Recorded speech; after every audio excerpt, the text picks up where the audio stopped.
Hmthu 26. Melissa. I am shocked when I get a call from Dad. I haven't heard from my parents in a long time. Well, because I just decided to distance myself from them. Mom and I talk when it's convenient, but I have been doing a good job staying away from Dad because I still can't get over the fact that he tried to help Felicitas with her education. I know it was years back, but if anything it was some of those things from my past that birthed the hate that I have for her. We need to leave, Pius says. I am shocked and I don't even hide it. What does he mean we need to leave?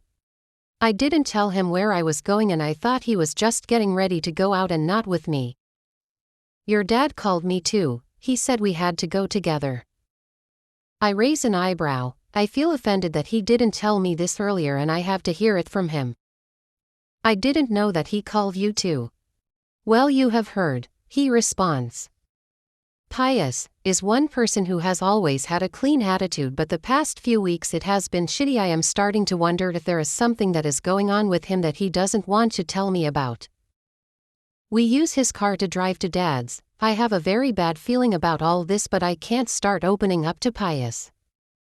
Do you have an idea what he wants to say to us? I sigh deeply. I just wish he could keep quiet and not ask me any questions because I don't have the energy to respond right now. Melissa, I am talking to you. Pius, how about you just concentrate on the road and stop bugging me? He chuckles. And what's funny? What are we doing, Melissa? What are you talking about?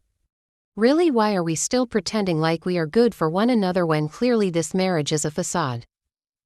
I mentioned to say I don't want to talk and I would prefer if we continue that way. He chuckles and I am not sure why, but there is something about how he sounded that lets me know that he was serious in everything that he said. The rest of the trip is quiet. When we get home I can't help but have all these mixed emotions. Memories of my childhood hitting me faster than I can process. I rub my sweaty palms against my dress. I was suffocated at some point whilst living here. I wanted so bad to get out and start a life of my own with my kids and a husband that was going to love me like his life depended on it. But somehow along the way those dreams were diluted and I ended up settling for less. The sound of a closing door has me waking up from my reverie, and that's when I realize that Pius has come out of the vehicle. I unbuckle and carry my purse, then walk towards the house by his side. We have not been here together and I am wondering what exactly this is about that Dad had to ask us to come together. Melissa, the help says with a smile. She is the same one that saw me growing up. This woman was really nice to me, but I guess I have just been a shitty person all my life.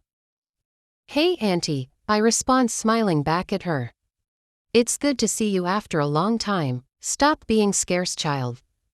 We miss you around here. I will try, Auntie.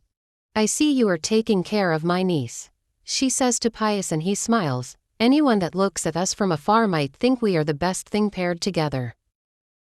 After a few more seconds of her being a chatterbox, she finally lets us go. Mom and Dad are in the living room. I notice that Mom has lost a lot of weight and she looks pale. We didn't hear you two come in, Dad says, standing up to come and greet us. He exchanges greetings with Pius and I feign a smile. We take a sit directly opposite them and it's awkwardly quiet. You can almost hear a pin drop. Why are we here? I ask, breaking the silence. Pius eyes me, but I don't care. I see you haven't changed, Mom says, sitting upright. What is that supposed to mean? I thought getting married to this good man would make you change, but I see there is nothing that would ever make you a better person. I stand up, feeling insulted. Melissa, sit down, Dad commands, but I don't. You don't get to call me asking me to come here only for you to insult me. Why didn't you do it over the phone or something? Melissa, Pius says. What, Pius? You think I will listen to you? What makes you think that I will pretend to be a lovely person to you in front of my folks? The apple doesn't fall too far from the tree. I am my mother's child and trust she is worse than me. I don't know how Dad moves from where he was standing to where I am, because by the time his hand lands hard on my cheek it is too late. You will not come to my house and disrespect your mother like that, he says sternly. Disrespect her. Respect is earned, Dad. It is not demanded for. He shakes his head. I am not sure where we went wrong with you, if only you could be like.